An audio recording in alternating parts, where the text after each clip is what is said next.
10,000 8 টাকা ছাড়া হাত খুলবে না। টাকা যদি চোর পড়েছে সরকারের বাড়িতে চোর পড়েছে। হাত বন্ধন পা বন্ধন দেবতা বন্ধন করি। নাম কি আমার অন্বেষা সরকার, গোবিন্দপুর মাঠপাড়ায় বাড়ি। ধর গো দিদি ধর, শক্ত করে ধর, অনেক কষ্ট করে পেয়েছি তোর মনের মতো বর।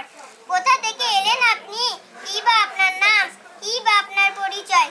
দি হাতখান ছাড়, ছি ছি ছি, একই কেলেঙ্কারি, ভদ্রলোকের কন্যা চুরি। গ্রাম বিবেকানন্দ নগর, দক্ষিণ পাড়া, পোস্ট বাবলা, গোবিন্দপুর থানা, শান্তিপুর জেলা, নদিয়া। চোরকে কিছু শাস্তি দিন, আমায় কিছু পুরস্কার দিন। এক দু টাকাই হবে না, 10,000 8 টাকা ছাড়া হাত খুলবে না। টাকা যদি না পাই নিয়ে যাবো না উঠানে, বড় বাবুর হাতে তুলে দেবো, বড় কেস জুড়ে দেবো। টাকা জামাই বাবুর পকেট ফাঁকা, জামাই বাবুর অনেকটাই হয়ে গেল। পকেট ফাঁকা, আমার করবে অপমান।